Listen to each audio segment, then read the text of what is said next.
مرحبا بنات، اهلا فيكم بفيديو جديد على قناتي. ان شاء الله تكونوا بخير وسعادة على طول يا رب. اليوم الفيديو هيك ترتيبات البيت بعد ما هيك يعني بعد ما خلصنا الدهان وخلصنا التعزيل وخلصنا كل شيء، يعني ما بقى شيء الحمد لله. ووصلني السداج او السجاد، وهيك حبيت انظف البيت تنظيفه منيحة، يعني مثل ما بتقولوا او مثل ما بنقول نحن الحلبية، مثل حوسة هيك، حوسة سريعة او حوسة او تعزيلة هيك، يعني مثل تعزيلة كويسة مشان مد السداج على نظافة. فهيك اول شيء انا بحب ابلش بغرفتي اول ما افيق، يعني بحب ابلش بغرفتي. بحس يعني بس نضبط غرفة النوم وغرفة نوم الاولاد كمان، والمطبخ كمان، يعني زيادة عن هذا الشيء والمطبخ. فهذا الشيء بحس ان البيت خلاص بصير نظيف ومرتب ومهندس. فاول شيء انا اول ما افيق بحب اضب غرفتي النوم فورا، يعني بضب تختي، بنفض تختي وبرتب التخت، وبحاول اني يكون هيك يعني ظريف، وبخ شوية معطر كمان مشان تطلع ريحة التخت حلوة ونظيفة. وهون حبيت افرجيكم كمان تخت البوبو، كمان طلعوا زوجي من المستودع وركب لي اياه. هلا انا هذا التخت يعني منيمة عليه ولادي 2 القبل، وهلا هذا البوبو الثالث كمان بدي انيمه عليه. فطالعناه وركبناه قبل بيوم، يعني كان نهار، يعني قبل بيوم مساء طلعوا زوجي وركب لي اياه. فهلا طبعا مسحته وركنته وكل شيء، يعني مسحته وحطيت شرشف للفرشة، وحطيت هيك وش الفرشة اللي عندي اياه كمان. يعني ما اشتريت شيء جديد بصراحة، يعني هذا الشيء كان عندي اياه. وهلا هدول الداخليات كمان كانوا عندي من قبل، كمان غسلتهم، غليتهم غلوة منيحة، وغسلتهم غسلة منيحة على الغسالة، وعملت لهم تبحيرة كمان مش يروح منه دواء الغسيل. وهلا في منهم جداد، في منهم لا من قبل، يعني من اولادي القبل. فانا مثل ما قلت لكم كمان غليتهم وغسلتهم غسله منيحه وبحرتهم، يعني بحرتهم شلون بدي لكم، يعني اني غسلتهم بدون دواء غسيل مشان يطلع منهم دواء الغسيل كلياته. وهلا هيك حبيت اطبقهم هيك بالسحابات كتطبيقه مؤقته، مشان كمان رح ارجع اطالعهم مره تانية، وحتى اني اكويهم، يعني مشان يصيروا اني برونق حلو. وكمان الكوي كتير كتير مفيد للأغراض البيبي، لتياب البيبي بيعقمهم، يعني الكوي بيعقم الغرض كتير كتير منيح. فحتى لو شارين الغرض جديد فيفضل انه تغسلوه وتكووه كوية منيحة، مشان هيك اني تحسوا ان هذا الغرض خلص صار معقم من كل الاتجاهات. بعد ما رتبتهم هيك، هلا هي صحابة القبايض. هلا مثل ما شفتوا اول قميص فرجيتكم اياه، هذا القميص هيك بيجي مفتوح، يعني مثل جاكيت هو هذا داخلي كتير كويس للبيبي اول ما يخلق، مشان وقت اللي تجوا تلبسوه هالبدي او الشغلات الداخلية. هلا هذا بتحطوه هيك بتلبسوه اياه وبتردوا له اياه على بطنه مشان ما ينمغص. وكمان كتير كويس، ما بتطلعوه هيك من رقبته وتوجعوا له راسه ابدا. كتير يعني هدول القطع انا ما بحسن استغني عنهم بصراحة للبيبي الصغير. اول شي باديات، تاني شي البربطوز بيقولوا له نحن يعني عنا، اللي هو الكولون او البنطلون اللي له رجلين، هذا كمان ما بصير بلاه. وهلا هاي شوفوا، هلا هاي البيجامة هي جديدة شاريتها كمان منيحة، كتير كتير منيحة، كمان غسلتها. يعني هلا هاي كمان للمشفى كتير كويسة، بتلبسوا اياها داخلية للبيبي. هلا انا بصراحة بقولكم البيبي ما بعرف بنت ولا صبي، لاني بصراحة الدكاترة كلها ما اكدوا لي، قالوا لي يعني 90% بنت، بس يعني ما بنعرف، جوز يعني رب العالمين يغير الخلقة، ما بتعرفي. وهلا هدول شوفوا حابة احكي لكم عنهم كمان. هلا اول قطعة الملونة هي هذا هيك بنحن بنقول له الزنار، كتير كتير كويس كمان لبطن الببو. وهي القطعة التانية هيك يبقى فيها سفنج، هاي لظهر البيبي، مشان هيك أول شهر شهرين بتحطوا له إياها هيك تحت التياب، مشان وقت اللي يجي حدا ضيف مثلا، أو إذا حدا شاله إني مثلا عمره 10 سنين 11 سنة هيك، يعني صغار، يعني يكون حدا صغير بده يشيله، يعني بحيث يشيله ما ينبرق البيبي. هاي كتير كويسة هاي القطعة عن جد. انا يعني جايبتها لاولادي كنت قبل، وهلا يعني طالعت رجعت غسلتها مشان احطها للبيبي، لاني كتير مفيدة وكويسة. وعندي هذا البرنس وله بابوج وله كمان بشكيرة وهيك. صراحة غسلتهم، بس البرنس كأني هيك ما بعرف شو صاير له، يعني من الحبل او من المنشر او هيك. رح ارجع اغسله مرة تانية. وكمان مثل ما قلت لكم كلياتهم رح اكويهم طبعا، كلهم ما رح اعيب شيء الا اكويه، حتى الجرابات كلهم. يعني هلا انا لسه ما اشتريت شيء كتير، هلا رح اقول لكم شو اشتريت. بصراحه شوفوا هذا الجاكيت، هذا جاكيت يعني ما بعرف شو اقول لكم عليه. هذا جاكيت اختي الكبيره، يعني اللي بيني وبينها في 9 سنين، في عندي اخت بيني وبينها في 9 سنين. فهذا كانت تلبسه وقت كانت بيبية، وماما محتفظة فيه فعطتني اياه مشان البسه لبنتي. وعندي هذا الحرام كمان كتير بحبه انا، كتير مفيد يعني، فلهيك محتفظة فيه. مثل ما شايفين هيك له سحاب، وله هيك كباسين هيك على زياقه مشان اني بدخلوا اجرين البيبي. ومن هون من فوق بتحطوا هيك راس البيبي من النص، ومن الايدين هالطرف وهالطرف هيك بيطالع ايدي البيبي، وبتحسنوا تشيلوه يعني مثل انداء، يعني هذا نحن بنقوله. كمان كتير مفيد وكويس، وله ابوعة وله كمان جرابات.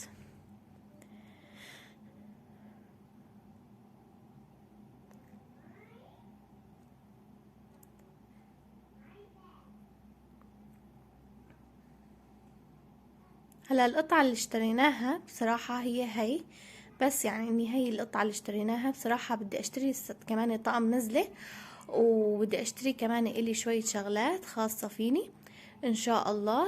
وبس يعني ما راح اشتري شي تاني لبين ما يعني اولاد، اذا الله راد وهيك اقوم بالسلامة. بدي اشوف يعني اذا اجاني بنت ولا اجاني صبي، بدي اعود يعني ماما بتعود ماما بتنزل تشتري لي اياهم باقي الاغراض. مثل ما شايفين يعني عندي الداخليات كلياتهم، وعندي شوية من الخارجي. بس يعني اني الخارجيات يعني مثلا بيجامات طلعة، الافارونات، هدول الشغلات كلياتهم ان شاء الله بعد ما اولاد ماما رح تنزل تشتري لي اياهم كلياتهم اذا الله راد. لاني هن يعني مثل ما بتعرفوا انتو، يعني بس نزلتوا على حي محل فيه ديارة بيبي، ديارة للبيبي، فورا تشتروا اللي بدكم اياه وبتطلعوا خالصين. هذا هو يعني نفس الشي، ان اشتريت هلا واشتريت بعدين، وبجوز اشتري هلا وابدلهم. يعني اذا اجاني مثلا صبي راح ابدلهم، واذا اجاني بنت مثلا ببدلهم حسب ما اشتري. وهون كمان طاولة السفرة كمان زوجي جابها، وكمان ركب لي اياها من قبل بيوم. والحمد لله رب العالمين، يعني الحمد لله خلصنا على الاخير، يعني ما بقى شي بالبيت الحمد لله. فامبارحة وقت اللي جابها فورا مسحتها ورتبتها وكل شي. بتعرفوا يعني اجباري الواحد يعني لازم يمسح الاغراض ينظفهم. وهلا هيك مسحتها تمسيحة لاني كنا عم نفطر بصراحة. وبعدين جيت هلا على الكنبايات كمان نفضتهم، وبدي اكنسهم تكنيسة منيحة، وامسحهم كمان مسحة هيك خفيفة وهيك. يعني بعد ما امسحهم واكنسهم وامسحهم هيك مشان يضلوا يعني نضاف وقطاف وما يهرهروا يعني نهائيا من كل الجوانب. بصراحة كنستهم مشان وقت الامد السداجات ما يهروا نهائيا.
هلا هيك بعد ما خلصت اول كنباية، جيت على التانية وعلى التالتة كمان، سويتهم ونظفتهم من قلبهم ومن برا ومن جوا وكل الاطراف، كلهم صاروا هيك يعني كلياتهم نضاف ومرتبين.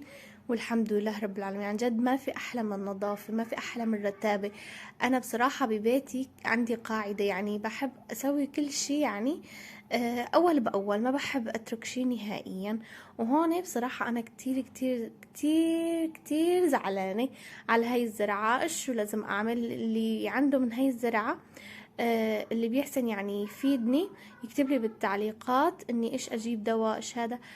بصراحة اول ما جيت على البيت بعد الدهين مسحتها ورتبتها وكل شي، يعني ما كان فيها شي نهائيا. اذا بترجعوا بالفيديو من قبل، يعني الفيديو اللي قبل من هيك، يعني كان قبل باسبوع، يعني رتبتها ومسحتها ونظفتها وكل شي، ما كان فيها شي نهائيا. ما بعرف شو صار لها، يعني بعد اسبوع شو صار لها ما بعرف. مثل ما شايفين مصفرت وعم تسود ورقة عم تهر. بصراحة كتير زعلانة عليها كتير انا، لاني بحبها وبحس هيك خضارة بيعطيني هيك طاقة ايجابية بالبيت. فبصراحة كتير حزنانة عليها. ان شاء الله يعني بدي اروح على محل للزراعة واسأله عليها، يعني شو لازم احط لها دواء او شو لازم اعمل لها او شلون لازم الحقها، يعني لاني كتير زعلانة بصراحة. واللي بيحسن يفيدني يكتب لي بالتعليقات ايش لازم اعمل له. بصراحة يعني مثل ما شفتوا الزرعات اللي باقيين ما فيهم شي نهائيا، بس هي هيك زعلانة بتحسوها، يا اما مرضانة او جاية شي عالتراب، ما بعرف شو صاير لها نهائيا. يعني انا بصراحة كتير كتير حزنانة عليها كتير، يعني بحس الزرع قطعة من روحي، لهيك بزعل عليه. هلا هيك مثل ما شفتوا كمان بعد ما خلصت كل الجوانب البيت، يعني نظفته كله من الجوانب من الزوايا لهذا، ما عرفت شي نهائيا. بقي هون تحت طاولة السفرة كمان بدي اقربها ويعني ازيحها واكنس تحتها وانظف. وهون كمان بالوسط كمان مسحت الارض مثل ما شايفين، صارت عم تلمع لمع والحمد لله رب العالمين. وهون الاولاد كانوا قاعدين يعني بتفرجوا على التلفزيون وناموا، يعني بعد ما يعني هيك خلصت الصالون حطوا راسهم وناموا. فيعني حبيت اني اليوم بما اني ناموا بالنهار ولادي، حبيت اعملهم سهرة خفيفة ونظيفة وحلوة، ان شاء الله رح تشوفوها باخر الفيديو اذا الله راد. عملت لهم هيك شوية بوشار، صبت لهم كولا، عملت لهم هيك شوي صحن تخليطة وهدول الشغلات. وهيك قعدنا سهرنا سوا انا وياهم وبابا، والبابا يعني ابوهم مو ابوي، ابوهم لهم. فهيك يعني هلا هون بلشت تحت طاولة السفرة كمان نظفت على الاخير. وهلا راح اجيب كمان السجاد. هلا نحن بحلب بنقول سداج، فمتعودين على هاي الكلمة، فما حدا يدقق نهائيا. فجبت السداجة هلا هاي بدي امدها هون تحت السفرة.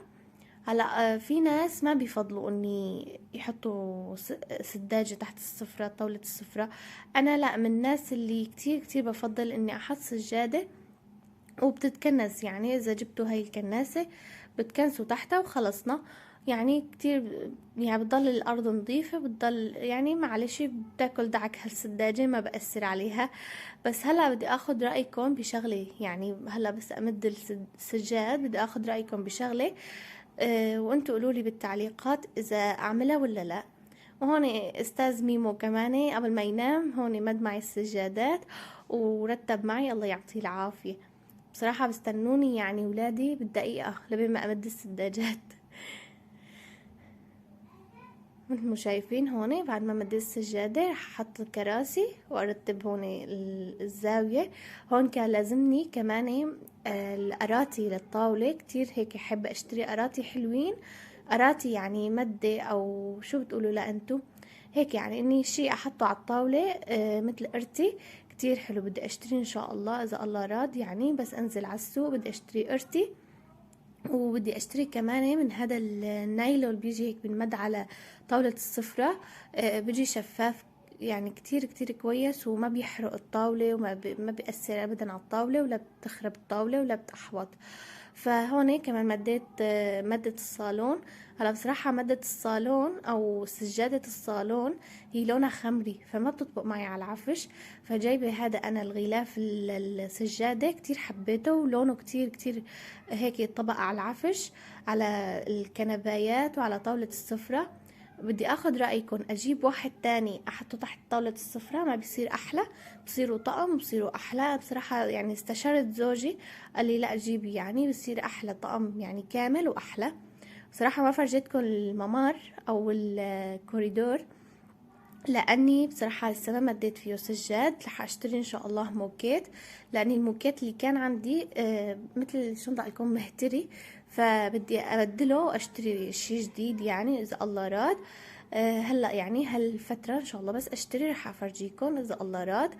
وكمان مثل ما شفتوا مديت المطبخ كمان رتبته ومديته على الاخير كمان كله نظيف، بما اني على ايدي وما حدا بيفوت لا حدا بيطلع يعني على مطبخي نهائيا، ولا حدا بينكش لي ولا حدا. حتى زوجي وقت بده يعمل شي بالمطبخ يعني بيرجع كل شي مكانه، ما بينكش لي ولا بيوسخ لي ولا شي. الحمد لله يعني متعودين على هذا الشيء انا وزوجي، يعني بننظف ورانا ولا بنعيب شيء نهائيا الحمد لله. وهون كان زوجي كمان اليوم كان بازار مثل ما بتعرفوا، يعني انا يوم الجمعة عندي البازار، فكان زوجي جايب لي سمك هيك على الظهرية، جاب لي السمك قال لي مشان تعملي لنا اياه بالفرن لبين ما اجي انا المساء. ويعني هيك اني اكله سريعه بصراحه، انا بحس هاي اكله سريعه واكله طيبه ولذيذه. فيعني السمك ما بده غير اني تغسلوه غسله منيحه هيك تحت الحنفيه، وتفرموا هالبطاطا اذا بتحبوا البطاطا تحته يعني، واذا ما بتحبوا تحته بطاطا فيكم تحطوه بدون بطاطا حتى. بس انا مشان الاولاد لاني اولادي بيحبوا البطاطا يعني، فبحط شويه بطاطا هيك يعني ما بكتر مثل ما شايفين. وبتبل هالسمكات بصراحة. على تبلة السمك انا بحط دبس فليفلة، وبحط ملح وبهار حلبي وكزبرة وتوم وزيت زيتون، فيكم تحطوا زيت عادي يعني بصير. وشو كمان وفليفلة حمرا، في بتحسنوا تحطوا فليفلة حمرا رش، وفيكم تحطوا فليفلة حمرا دبس. هلا بصراحة انا اليوم حطيت فليفلة حمرا رش يعني اني مثل البودرة. ليش؟ لاني زوجي بقى يعني قال لي اليوم مالي مشتهي اكل شيء كتير كتير تقيل، يعني حاولي كتير خففي بهارات. فمثل ما شايفين كتير يعني خففت البهارات ما كترت نهائيا هيك. يعني هالبهارات نفسهم تبلت فيهم هالسمكات، ورح اتبل فيهم كمان البطاطا.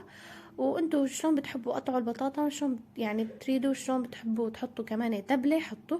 بس انا بحس هاي التبلة هيك يعني اني الكزبرة والثوم والملح والبهار والفليفلة بحسهم هدول هيك يعني بيعطوه طعمة طيبة للسمك، وبيعطوه هيك لذيذة طيبة وبيظهروا طعمته.